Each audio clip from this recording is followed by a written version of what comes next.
tal con todas las personas que se encuentran conectadas nuevamente a través de la red social Facebook de la Corte del Callao?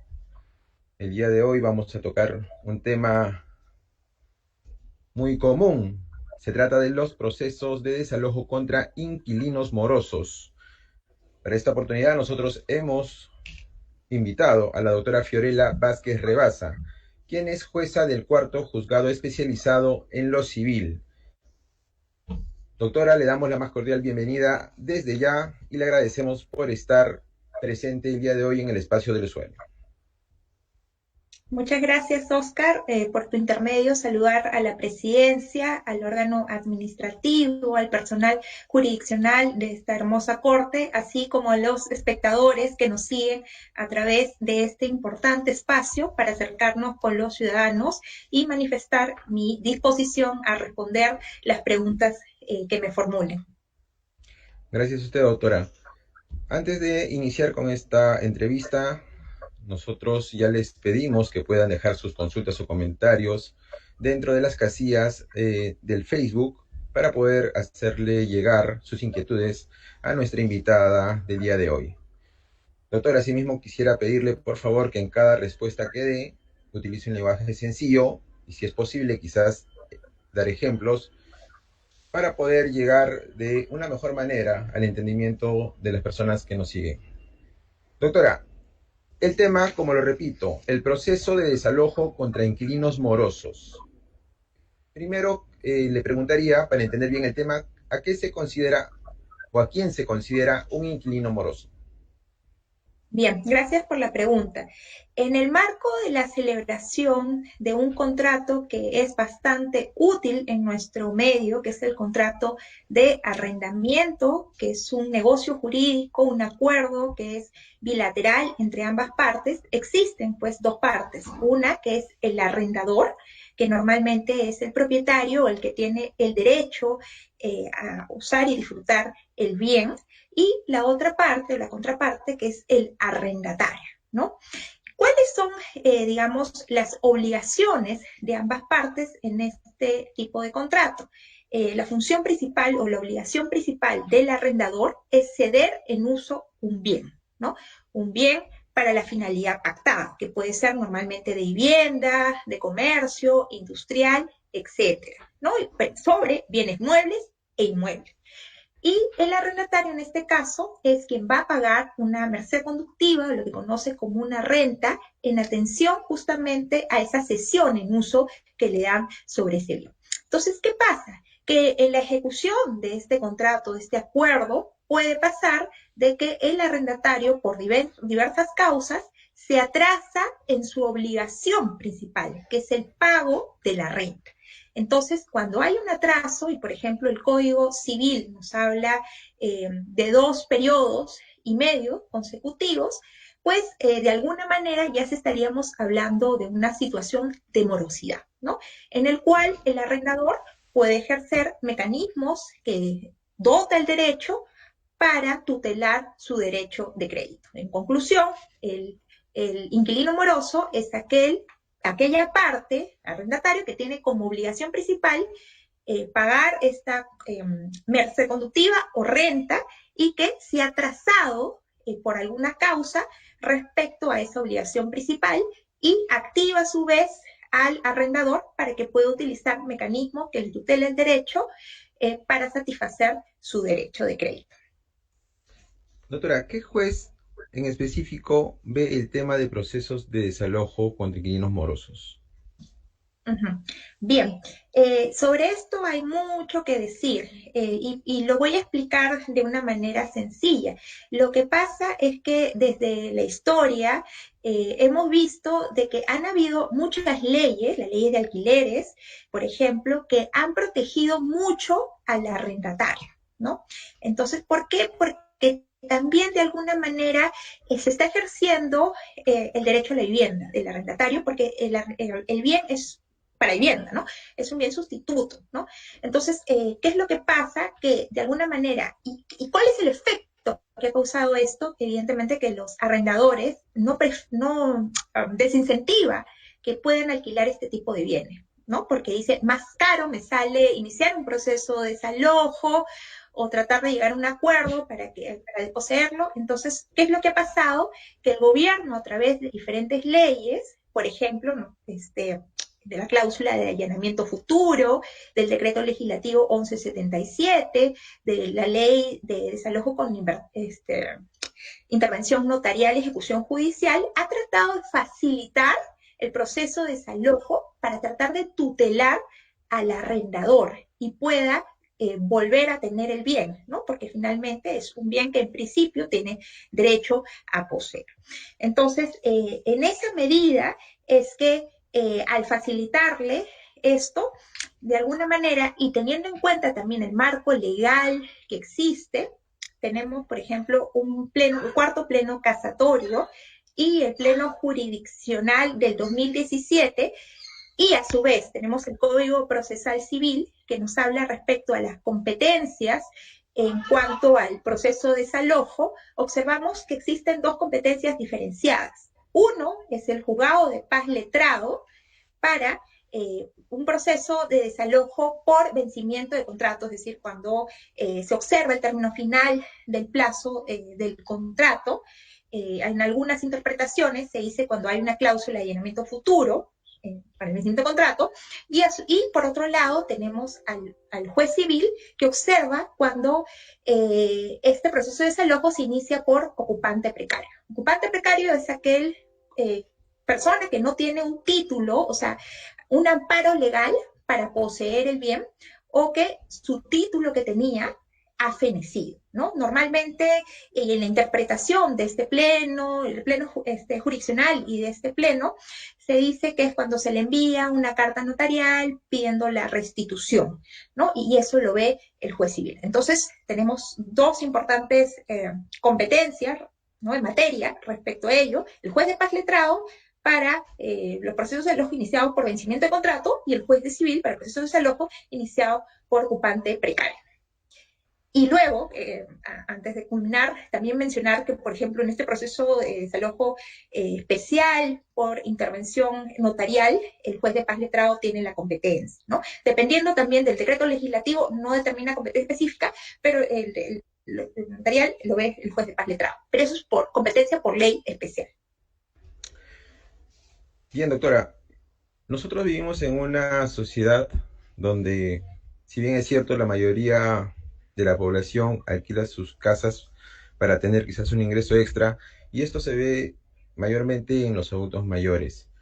Yo le preguntaría qué precauciones debería tener una persona, ¿no?, para poder realizar formalmente el alquiler de un predio. Uh-huh. Muchas gracias, muy buena pregunta, ¿no? Y es verdad, y quiero dejar ese mensaje, ¿no? A veces mucho se piensa que la parte débil es al arrendatario, pero no, como tú bien has dicho, el arrendador también puede ser parte débil, porque puede ser de que sea su único bien y que les haya subdividido justamente para tratar de tener un ingreso a través de esa renta, ¿no? A través de esos contratos de alquileres. Entonces, claro, o sea, ¿cuál es el interés principal del arrendador en este marco? Tratar de que en la ejecución del contrato, si es que existiera algún incumplimiento en especial respecto a la elección principal, que ya hemos dicho que es el pago de la renta, poder tratar de desalojarlo de manera rápida, ¿no? Entonces, esa es la verdad. Si no fuera esa la realidad problemática, pues no existirían tantas leyes que tratan de darle, son como 4 tipos de procesos de desalojo, ¿no? Darle tanta facilidad para que pueda lanzarlo. Entonces, ¿qué recomendaría? Primero, tener un contrato escrito. O sea, el contrato de arrendamiento es consensual. ¿Qué quiere decir? De que no necesita más allá que simplemente el acuerdo de voluntades, que puede ser a través incluso puede ser verbal, ¿no? Puede ser a través de audios, o sea, no necesita que esté escrito, pero ¿para qué? Para que pueda acceder a las facilidades, por ejemplo, que les da el proceso de desalojo con intervención notarial, o el decreto legislativo 1177, o la cláusula de allanamiento, es necesario que ese contrato esté escrito, ¿no? Y, por ejemplo, si fuera la cláusula de allanamiento futuro, tiene que estar con firmas legalizadas, ¿no? Si fuera el decreto legislativo, tiene que estar a través del formulario único de arrendamiento o por escritura pública. Si fuera, pues, a través de la intervención notarial, pues tiene que existir un contrato con cláusula de sometimiento, ¿no?, a la competencia notarial y de allanamiento. Entonces, que esté escrito es algo primordial para el arrendador, para que pueda acceder a estos beneficios que le da la ley para acceder a este tipo de procesos de desalojo más célebre, ¿no? De no hacer así, pues va a tener que irse al proceso de desalojo sumarísimo. Y quiero dejar acá otro mensaje, ¿ya? ¿Pero por qué? Porque es importante tenerlo en cuenta. Ahora con la oralidad en los procesos civiles, con un mecanismo de gestión, estos procesos de desalojo sumarísimo, en principio, deben resolverse más rápido. O sea, normalmente se está pensando que el proceso de desalojo en sumarísimo demora 2 o 3 años en primera instancia y ahí va a sala. Entonces, nunca lo voy a poder lanzar, ¿no? Pero ahora la oralidad nos está dando el campo, por ejemplo, ¿no? En mi experiencia que he tenido el año pasado, he observado de que un proceso de desalojo se resolvió en primera y en segunda instancia en 4 meses. En 4 meses. Así de sencillo. Entonces, eso también, o sea, no hay que verlo tampoco mal. O sea, si no tengo un contrato escrito y tengo verbal, o sea, no hay que ver, ay, caray, entonces se va a quedar ahí el arrendatario, no voy a tener solución. No. Esta nueva modalidad de proceso también está ayudando a que ese proceso sea célere. Entonces, es un ojo bastante importante para tenerlo en cuenta, ¿no? Entonces, bueno, paréntesis. ¿Qué debe hacer el arrendador? Tener, desde mi punto de vista, dependiendo del tipo de ley que se quiere someter, tener un contrato escrito. Luego, yo diría también que tiene que pagar el impuesto que como arrendador debe pagar, también para llevarlo a la formalidad. Si es posible que lo pueda bancarizar, también es importante que lo bancarice, ¿no? Porque ese es un mecanismo de prueba, digamos, más rápido, ¿no? De prueba plena respecto al incumplimiento. Entonces, eso se valora también bastante. ¿No? Tener estas cláusulas de, por ejemplo, de garantías, tener estas cláusulas de resolución del contrato ante la falta de pago, ¿no? Dependiendo del interés de las partes, del sometimiento digamos, a la competencia para la solución de conflictos, puede ser arbitral incluso, ¿no? El arbitraje de consumo, pieza judicial, entonces es importante ello. Es muy importante lo que nos acaba de decir, doctora, porque también nosotros vemos muchas personas que hacen contratos informales a través de cuadernos, escritos simples. ¿Es obligatorio de que el inmueble o predio esté inscrito en registros porque puede haber algún problema si es que no está inscrito en los registros públicos?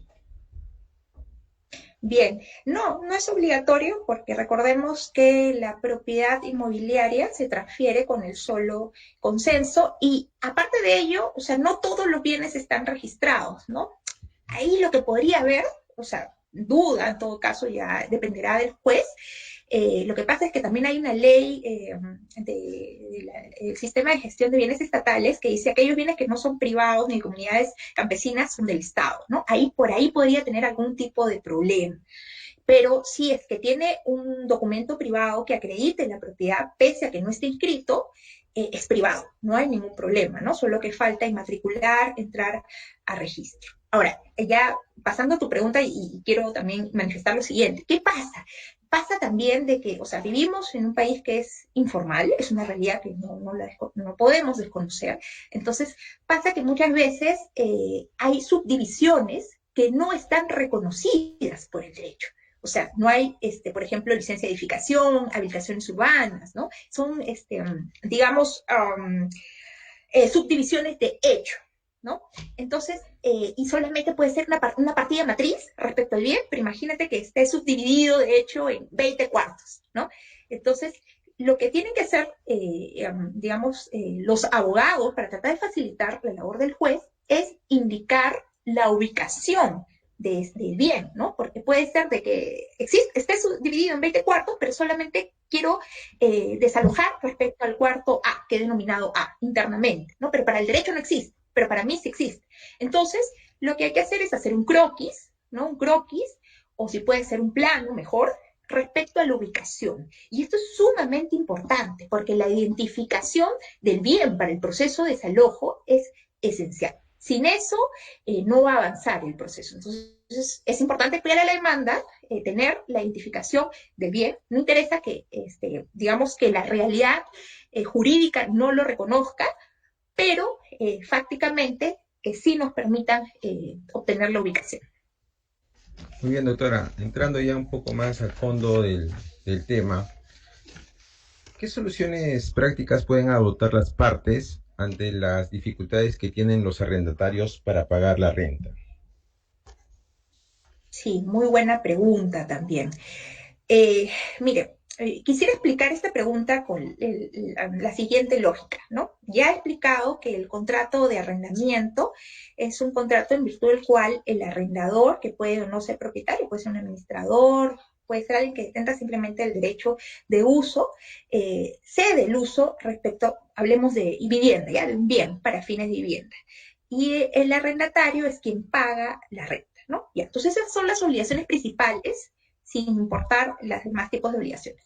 Entonces, entre esas obligaciones hay una reciprocidad, es decir, yo te doy en uso, pero tú me pagas, ¿no? Son recíprocas, hay un equilibrio. Entonces, puede pasar de que por alguna situación el arrendatario, ¿no? Y peor que en esta pandemia, puede ser que haya perdido su trabajo, y ha pasado mucho, ¿no? Ya no tenga esa capacidad para asumir un pago pues de un alquiler de una vivienda, ¿no? Porque ahora simplemente puede alimentarse, ¿no? Con lo poco que gana. Entonces, evidentemente se va a quedar pues en una situación de desprotección, ¿no?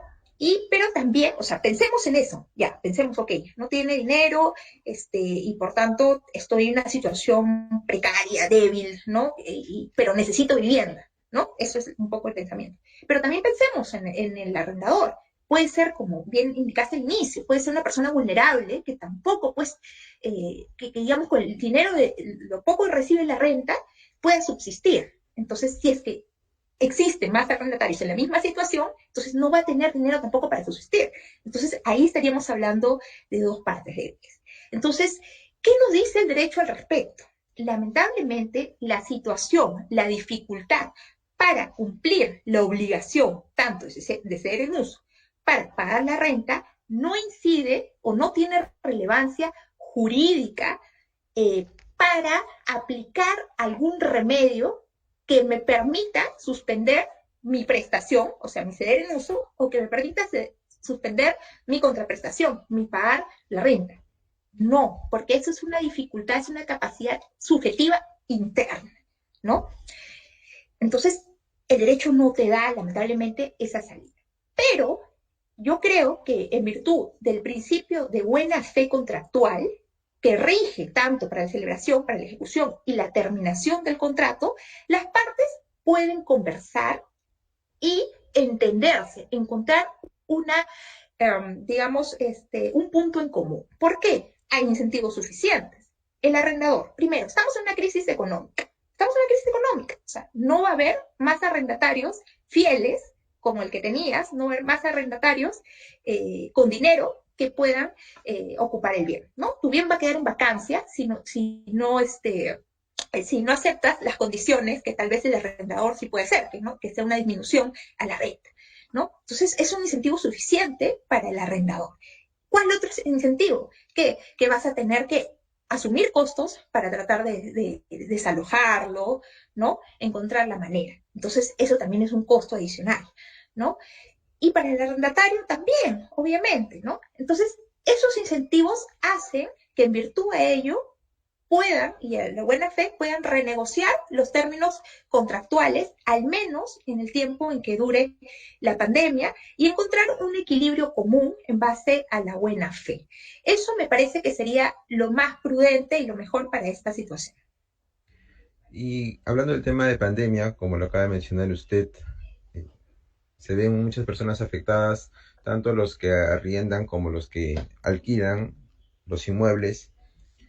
Ellos, ¿qué pueden hacer si los votan de un momento a otro, ¿no? Quizás están dentro del marco legal, ellos tienen algún tipo de escudo protector, hablando sobre los inquilinos, ¿no? Quizás la persona que alquila no tiene dinero y necesita alquilar a otra persona porque no tiene ingreso, y se ve la necesidad de quizás utilizar la violencia para poder sacar al inquilino. ¿Qué le puede pasar también a esta persona que utiliza la violencia? Y el inquilino, ¿qué podría hacer, no? ¿Qué escudo podría tener? Claro, muy buena pregunta, ¿no? Y eso se ha visto, por ejemplo, en la prensa, ¿no? Que a veces sacan así de hecho o con violencia, llevan a matones, o o de hecho, ¿no? Y eso está prohibido por el derecho. El derecho proscribe todo lo que es mecanismo de autotutela, ¿no? O sea, yo mismo soy juez y parte y yo mismo voy a ejercer ese derecho y te saco. Eso no se puede hacer. Para eso existe un tercero imparcial, que es el juez, que va a verificar la situación, si es que amerita. ¿Por qué? Porque el juez es el equilibrio en ese sentido, ¿no? Porque puede ser de que efectivamente esté al día de los pagos, puede ser de que haya otra circunstancia que determine que no es, por ejemplo, un ocupante precario. Entonces, el tercero es el que tiene que decidir si es que existe o no un lanzamiento, no la parte a través de la autotutela. ¿Y qué puede pasar? Miren, toda vez que en el caso exista un contrato de arrendamiento vigente, y aún si no exista, porque el artículo 1700 indica que si se cumplen las prestaciones, se presume que continúa el arrendamiento en virtud de una relación heterónimo que es el 1700. Entonces, ¿qué pasa? Que el arrendatario tiene el derecho a poseer, tiene el derecho a poseer. Entonces, el derecho a poseer no es cualquier cosa. ¿Qué quiere decir esto? Que si alguien me perturba en mi derecho a poseer, incluso puede ser un delito penal, puede ser una usurpación. Exactamente, porque tengo ese derecho. Y nadie, o sea, nadie ha dicho que se ha extinguido. El único que puede decir eso es el juez. Entonces, ahí también estaría el arrendador cometiendo un delito, horrible delito que es pues, la usurpación. Por eso es importante no ejercer ningún mecanismo de autotutela. Es grave, es muy grave. Tiene que irse a los mecanismos judiciales, que son el proceso de desalojo, si hubiera arbitral, arbitral de consumo, etc. Pero en ninguna manera el de autotutela. ¿Qué sanciones le podría recaer a estos arrendatarios de utilizar la violencia? ¿Qué podría pasar con ellos? Si es que desalojan sin la disposición del juez, porque usted, como lo ha señalado, se necesita de una orden del juzgado para poder realizar el desalojo. ¿Qué le podría pasar Claro, si ellos desacatan, ¿no? La norma. claro, como digo, como el arrendatario tiene el derecho a poseer, Ujú. y nadie ha declarado que extinguido ese derecho, puede iniciar un proceso de usurpación, porque le están perturbando su derecho de posesión, ¿no? O algún otro tipo de proceso, porque ahí hay una vulneración a su derecho de posesión, es una perturbación a su derecho de posesión. Perfecto. Doctora, quería que brevemente nos pueda hacer una diferenciación de cómo se llevaban antes estos procesos de desalojo y cómo se realizan ahora en el marco también de la pandemia, porque muchas personas hablan o se quejaban de que los procesos de desalojo se demoraban meses y meses. ¿Ha cambiado esto? ¿Continúa igual? ¿Cuál es la diferencia que hay en el antes y el después? Sí, definitivamente, efectivamente antes los procesos, no solo el desalojo, sino casi todos los procesos eran dilatorios en la cuenta, demoraban mucho, ¿no? Eso es verdad. Como les decía, por eso, justamente por esa demora es que se dan estas facilidades, estas leyes especiales, que lo que hacen es crear, o sea, del proceso sumarísimo, crear un tipo de proceso muy similar al ejecutivo, ¿no? Incluso si hablamos del decreto legislativo 1177, incluso ni siquiera hay audiencia. Entonces tratan de hacer un proceso súper célere. Incluso si hablamos de este desalojo con la intervención notarial, la sentencia, se pide sentencia y puede haber apelación, hay apelación sin efecto suspensivo, ¿no? Entonces es así. Han tratado de, como sea, a través de leyes especiales, hacer que este proceso de desalojo sea más célere y pueda darle utilidad al arrendador, ¿no? Como digo, la especial diferencia que yo la veo y que me aventuro a decir de que y que si se replica va a ser muy importante y va a ayudar bastante, es la modalidad de la oralidad en los procesos civiles. Yo creo que la oralidad sirve especialmente para los procesos sumarísimos. O sea, para esos procesos sumarísimos es perfecta, perfecta, ¿no? Porque hay una calificación de demanda y ya en la contestación hay una audiencia única y ya prácticamente se sentencia, ¿no? Y en principio debería ser célere. Entonces, y teniendo en cuenta que existe también una sala especializada en la oralidad, pues también, ¿no? Cuando se ve la vista de esto, ahí también les piden sentencia. Entonces, yo creo que ese proceso, esa gestión, va a cambiar la realidad para lo que teníamos antes de procesos sumamente largos de 6 años, de 5 años, y al final el arrendatario hasta intentaba prescribir, ¿no? A pesar de que no se podía, ¿no? Porque ya todo se ha hecho toda una vida y entonces eso va a cambiar. Yo creo que con la oralidad, si se gestiona bien, acá es un tema de gestión, netamente de gestión, va a tener efectos muy interesantes para el proceso sumarísimo y en especial de desalojo. Doctora, pasando a algunas preguntas que ya nos han llegado a través de nuestra red social. David Herrera Márquez consulta, ¿qué tipo de procesos de desalojo existen para desalojar al inquilino moroso? Ujú, correcto, muchas gracias, David. Bien, existe el proceso sumarísimo, como lo conocemos en el Código Procesal Civil, es decir, esos procesos son para aquellos que no tengan un contrato de arrendamiento, por ejemplo, escrito, sin cláusula de llenamiento, o a través, como un formulario único de arrendamiento, o de este sometimiento a la competencia notarial, ¿no? O sea, son los procesos normalmente verbales, donde no hay mucha prueba. Entonces, ese proceso sumarísimo, desalojo que tenemos, pues consta de actos procesales como la demanda, la contestación, la audiencia única, la expedición de sentencia, ¿no? Estos, como digo, dependiendo también de la materia, puede haberlo un juzgado civil o también un juez de paz letrado, ¿no? Luego tenemos el proceso de desalojo, que es un proceso más célere, que se crea, que es el cambio normativo al 594 del Código Procesal Civil, si más no me equivoco, que es que, como digo, requiere que las partes pacten un allanamiento a la futura pretensión, ¿no? Dentro del proceso. Entonces, esta cláusula de allanamiento exige que aparte, evidentemente, de este contrato de arrendamiento esté por escrito, que tenga firmas legalizadas, ¿no? Este tipo de proceso también es más célere, a diferencia del proceso sumarísimo tradicional, ¿no? Entonces, ahí, como yo le digo así, ¿no? En términos coloquiales, que es como un tipo de proceso ejecutivo, ¿no? Muy parecido a eso.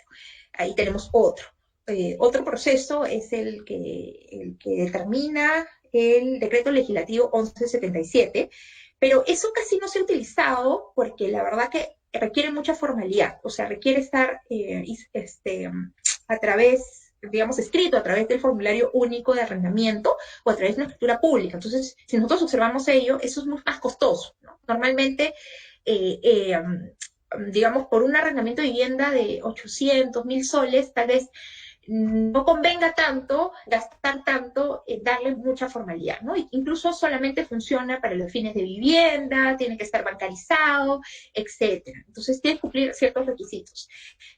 Acá no hay audiencia, ¿no? A diferencia del sumarísimo.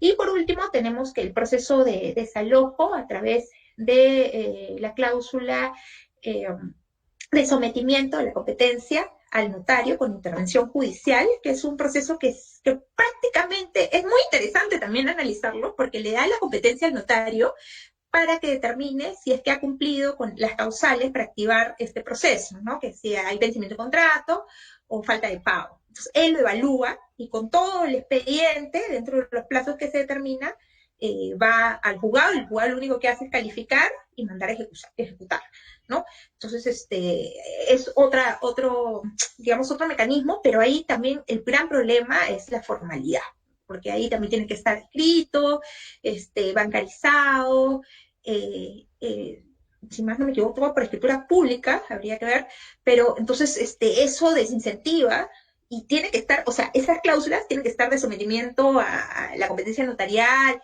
y de allanamiento, tienen que estar redactadas de una manera exquisita, porque si no, te pueden cuestionar cualquier requisito de validez. ¿Ya? Y si es así, entonces te vas a tener que someter al otro tipo de proceso de desalojo del sumarísimo, ¿no? Porque no cumple con los requisitos de esta ley especial.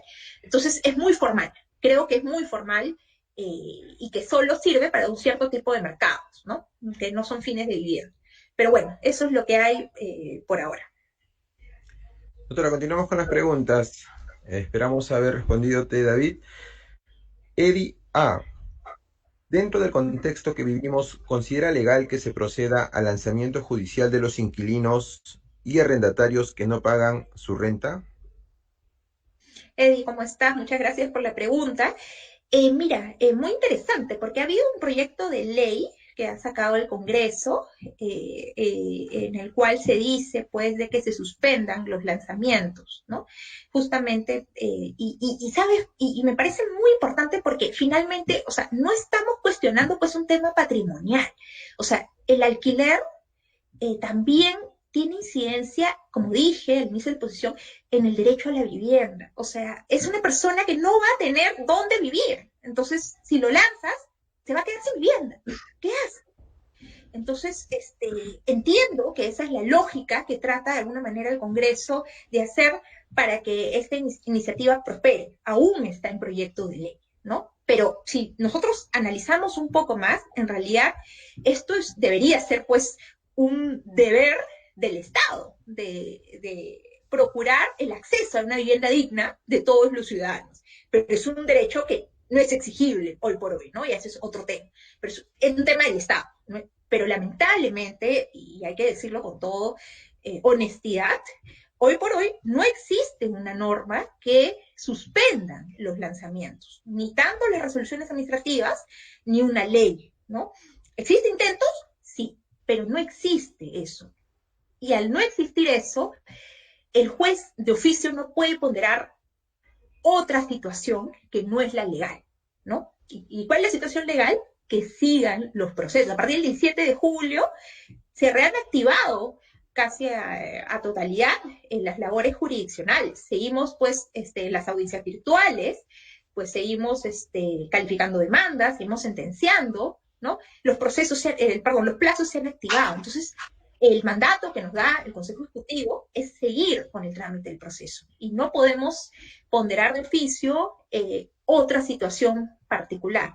Por lo que si la consulta es, ¿se deben seguir con los lanzamientos? Pues sí, sí se deben seguir hasta que no exista una ley que diga lo contrario o una resolución administrativa que justifique una situación excepcional y que diga lo contrario. De hecho, entiendo que ya en Callao, al menos, ya se han programado lanzamientos. Esperamos haber respondido a tu pregunta, Eddie. Y acá veo que tenemos una pregunta muy interesante, doctora. Antes de continuar con esta conversación, se la voy a hacer. Melina Locatelli, si uno de los cónyuges hace el contrato de alquiler sin consentimiento del otro, ¿puede el otro cónyuge que no está de acuerdo iniciar el desalojo si notificó notarialmente al inquilino su no conformidad? Muy interesante. Gracias, Melina, por la pregunta, ¿no? Porque en principio existe una norma que te dice que para administrar los bienes o disponer los bienes conyugales, incluso ya hay un pleno que habla, pero ya para el tema de enajenación, necesita la manifestación de voluntad de ambas partes, ¿no? La manifestación de voluntad de ambas partes, ¿no? En este caso, acá me dice, pues, digamos, el arrendador es una pareja, una sociedad conyugal, ¿no? Es un patrimonio autónomo representado por los esposos. El arrendador ha arrendado todo el bien, ¿no? Perdón, todo el bien como si fuera el único legitimado, ¿verdad? Entonces, acá lo que cabría es que la señora, la esposa que no ha prestado su manifestación de voluntad, pueda ratificar para ser eficaz totalmente este contrato de arrendamiento. Pero ¿qué pasa si no lo ratifica, no quiere ratificar? Pues puede pedir la inoponibilidad o la ineficacia de ese contrato de arrendamiento, ¿no? Que no le sea eficaz a ella. Ahora, claro, la pregunta es, ¿y por eso puedo votar yo, como yo no he ratificado el contrato, pero habrá que ver, ¿no? Previamente ha pedido la ineficacia y la inoponibilidad, eso hay que ver, ¿no? Lo ha planteado, eso también es importante, ¿no? Y si puede lanzarlo. Es algo súper interesante porque de alguna manera también no es que esté disponiendo de un bien totalmente ajeno o que esté administrando un bien totalmente ajeno, es parcialmente ajeno porque él también tiene cierta administración sobre ese bien, ¿no? Entonces, de alguna manera es eficaz parcialmente respecto bueno, no tiene alícuota, pero tiene una representación dentro de ese patrimonio autónomo, ¿no? Entonces, habría que ver si ha planteado la ineficacia o la inoponibilidad y cuál es el contenido de esa sentencia para luego determinar si es que es posible o no hacer un lanzamiento. Pero, o sea, por su proceso es al ojo, ¿no? Que es lo que pregunta, ¿no? Pero en principio, así como lo pregunta, me parecería que no. Muy bien, seguimos invitando a nuestros usuarios, a las personas que nos ven a través de esta red social, poder continuar con sus consultas antes de que el tiempo nos gane, porque ya estamos avanzando muy a prisa con este amplio tema. Doctora, quería preguntarle si existe algún tipo de registro de personas inquilinas morosas, por decirlo así, porque eh, se ve que en algunos casos se resisten a la salida, ¿no? Después del cumplimiento del contrato, hace problemas, y hay personas que a veces se comunican entre ellos, les pasan la voz, hay otros que no, como le dije al inicio, la mayoría de veces que arrienda los predios son adultos mayores y quizás ellos desconocen del tema. ¿Qué se les podría aconsejar a estas personas?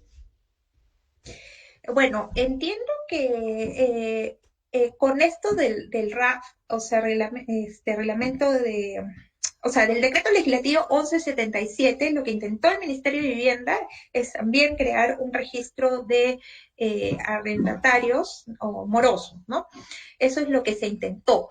Pero en realidad recuerdo haber consultado hace un par de años y como no se ha utilizado mucho este mecanismo, entonces en realidad no ha funcionado ese registro, ¿no? Hoy por hoy, o sea, no está actualizado ni existe, solamente tenemos las estadísticas que nos puede dar CAPECO, nos pueden dar los estudios especializados respecto a la tasa de morosidad.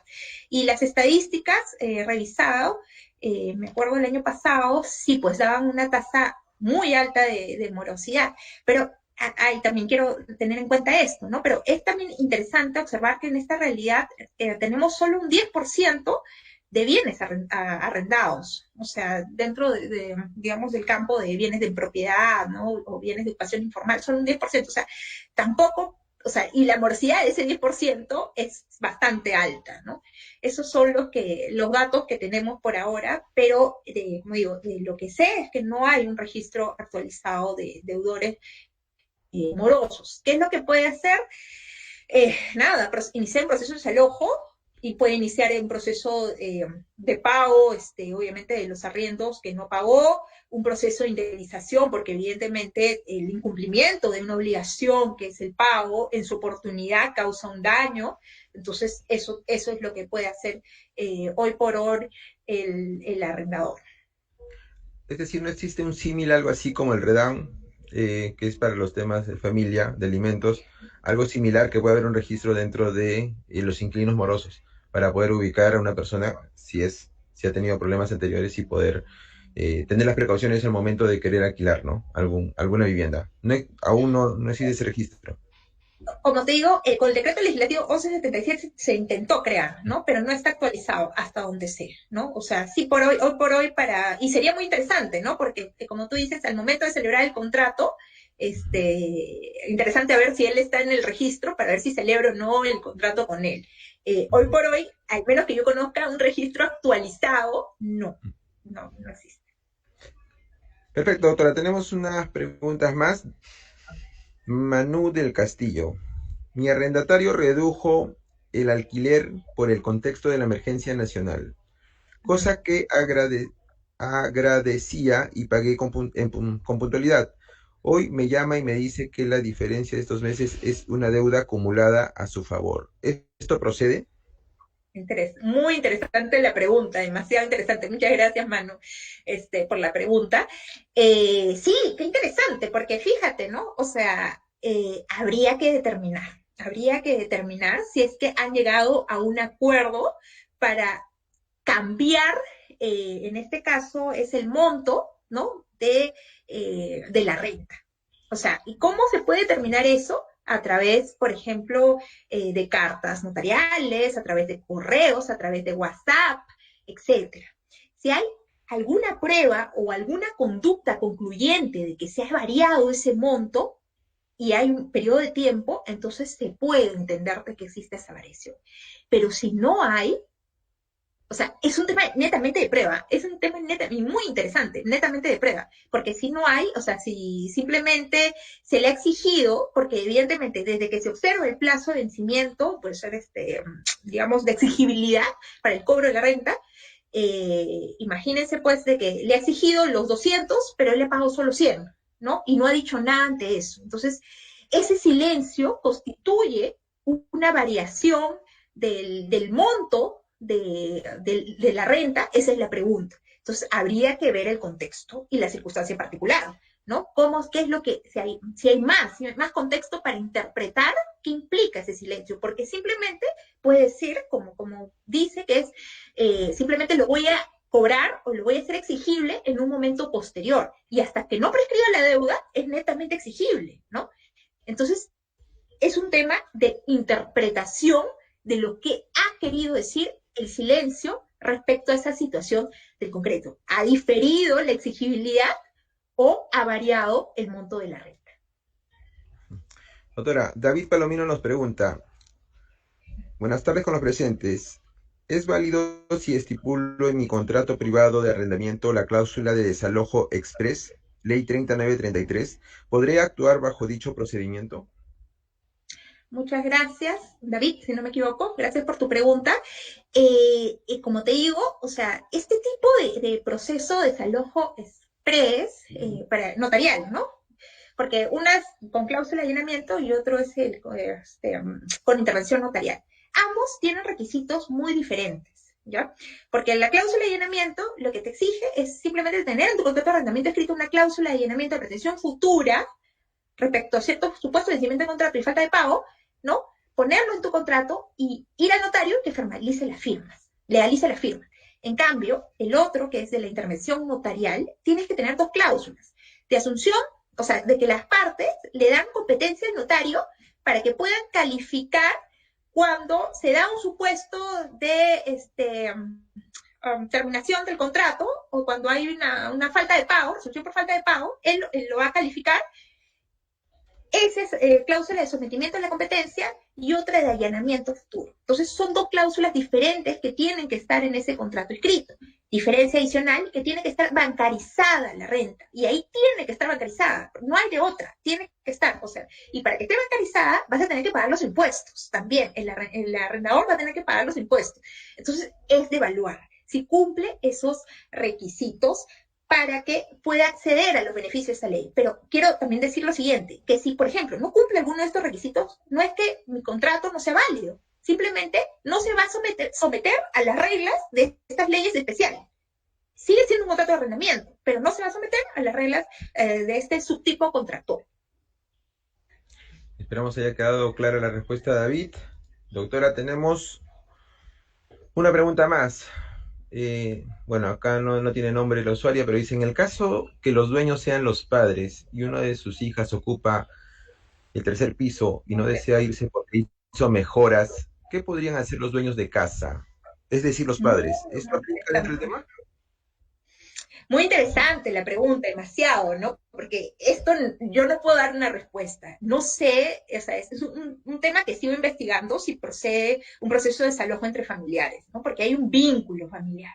O sea, no sé si podría decirse que es precario el hijo, o si es precaria la mamá, o si es precaria la esposa.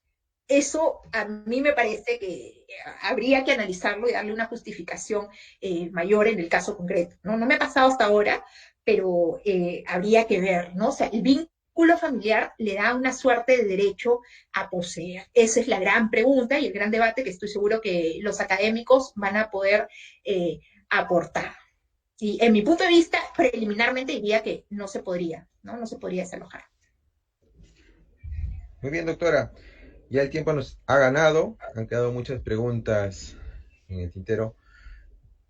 Yo quería agradecerle por su participación el día de hoy y porque, bueno, ha cumplido el objetivo de poder dar respuesta a nuestros usuarios, ¿no? Los usuarios tienen muchas preguntas siempre, realizar inquietudes, cosas que desconocen. Nosotros tratamos de llevarles este tipo de programas para poder llevarles los mensajes lo más claro posible, que puedan saber cómo proceder o cómo orientarse, cómo aconsejar a las personas que tienen diferentes tipos de problemas judiciales. Doctora, antes de culminar, ¿algún último mensaje que quisiera dar a nuestros usuarios que nos encuentran conectados? Sí, primero agradecer por ¿verdad? Han sido preguntas muy interesantes y a mí también me han abierto la mente y me han hecho pensar. Muchas gracias.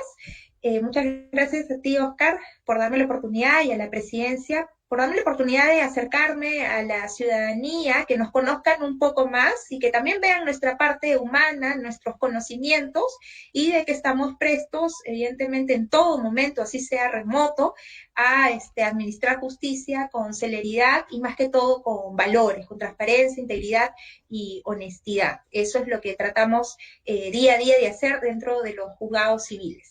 Muchas gracias. Muy bien, antes de culminar, solamente recordarles sobre el tema civil, la atención del módulo civil en la Corte del Callao. Está habilitado el anexo 18552, la central telefónica es 519-3000. Ustedes pueden pedir informes del estado de los procesos al anexo 18552 y la mesa de parte civil tiene el siguiente correo, ¿no? Mesa de parte civil guión bajo csjcallao@pj.gov.pe. Doctora Fiorella Vázquez Rebasa, muchísimas gracias por estar con nosotros, por acompañarnos el día de hoy. Esperamos poder contar con su presencia en las próximas versiones del programa El Espacio del Usuario.